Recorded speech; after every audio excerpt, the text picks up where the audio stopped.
의뢰인의 행복만 생각합니다. 법률 문제로 고민에 빠지신 분들에게 정확한 정보를 제공하여 현명한 선택을 하도록 도와드리는 소송 가이드입니다. 간통죄 폐지 이후 외도를 한 배우자와 상간자를 단죄할 수 있는 법적 소송은 상간자 위자료 청구 소송이라고 할 수 있습니다. 상간자 소송은 민사상 손해배상으로 가정 파탄과 정신적 피해에 대한 보상을 받아내는 것입니다. 다만 민사소송이므로 시효가 있기 때문에 상대 배우자의 외도를 알았다면 바로 소송 준비를 하는 것이 좋습니다. 따라서 배우자와 상간자의 외도를 인지하게 된 날로부터 3년, 외도 사실 이익은 날로부터 10년 내에 제기해야 한다는 걸 알아둬야 합니다. 소송에서 승소한다면 구체적인 사정에 따라 위자료 액수는 달라지지만 통상적으로는 1,000만 원에서 최대로 받게 된다면 5천만 원까지 받기도 합니다. 상간자 소송 진행은 두 가지 방법이 있는데요.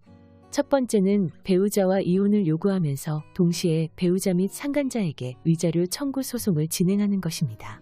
그러나 경제적 사정이나 자녀들을 위해 결혼 생활을 유지해야 한다면 제3자인 상간자에 대해서만 위자료 청구 소송을 할 수 있습니다.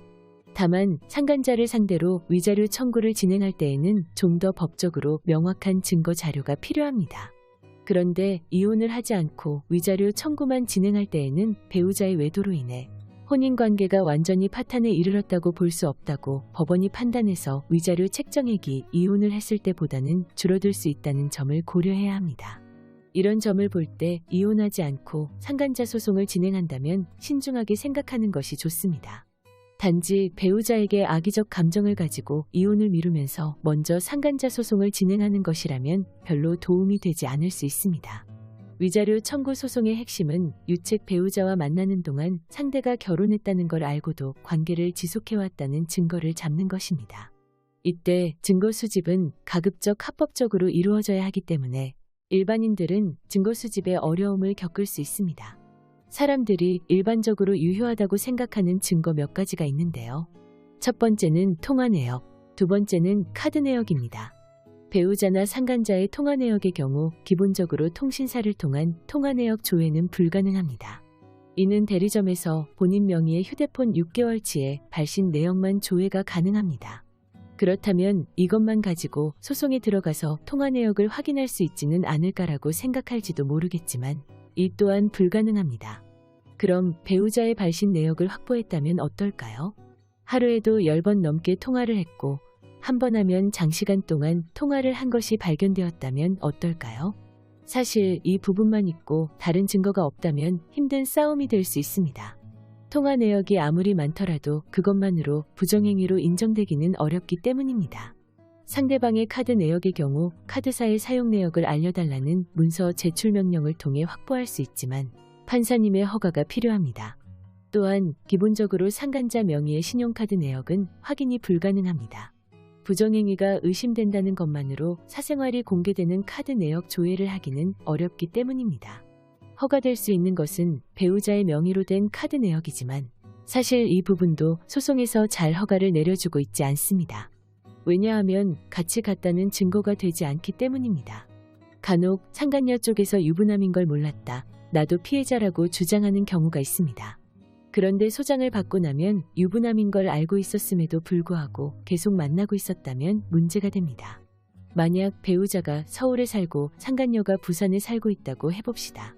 부산에서 카드 내역이 계속 찍혀 있는 것이 보인다면 이 시기에 두 사람이 만남을 갖고 있었다는 것을 주장할 수 있게 됩니다.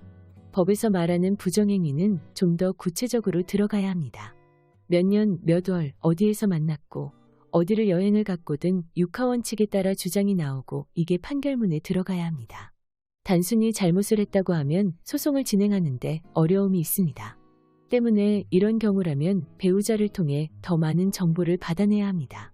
언제부터 언제까지 스킨십은 어떻게 했는지 구체적인 진술을 받아내는 것이 중요합니다.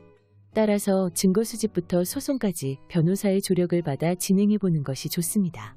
증거가 부족하면 외도를 했다고 해도 소송에서 패할 수 있으므로 사건 진행 초기부터 증거 수집에 사활을 걸어야 한다는 의미이기도 합니다. 증거로는 앞에서 말한 것처럼 배우자와 상간자의 은밀한 대화 내용이 담겨있는 문자 메시지, 블랙박스 영상, 이메일, 숙박업소에서 결제한 카드 내역, 배우자가 외도를 인정한 각서, 대화 내용 녹음 등 다양한 것들이 있습니다. 그러나 승소를 위해 필요한 증거를 얼마나 모아야 하는지, 내가 모은 증거들로 충분한 것인지 잘 몰라 불안할 수 있죠. 증거가 많다고 무조건 유리하거나 증거가 적다고 무조건 불리하다고 볼 수는 없습니다. 몇 달간의 SNS 대화 내용이나 문자 메시지가 필요할 수도 있지만 문자 몇 개를 캡처한 내용만으로도 소송이 가능한 경우도 있기 때문입니다.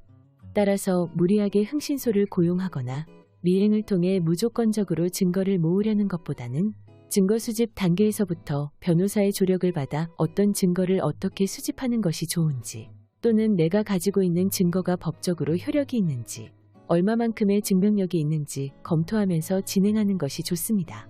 불법적으로 증거를 수집하게 되면 오히려 자신이 개인정보 침해 등으로 형사 고소를 당할 수 있다는 점도 염두에 두어야 합니다.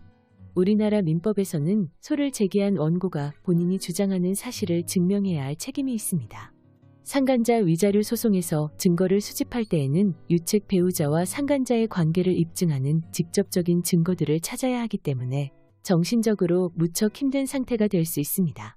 이런 걸 방지하기 위해서라도 변호사와 법률 상담을 통해 제3자의 시선에서 객관적으로 증거 자료를 수집하는 것이 상처를 치유하는 데에도 도움이 될 수 있으니 참고하세요. 소송 가이드는 법률적으로 문제가 될 수 있는 부분에 관해 상세히 설명을 드리고 그 해결책에 관하여 근거 법령 및 관련 법령을 제시하는 길잡이를 해드립니다.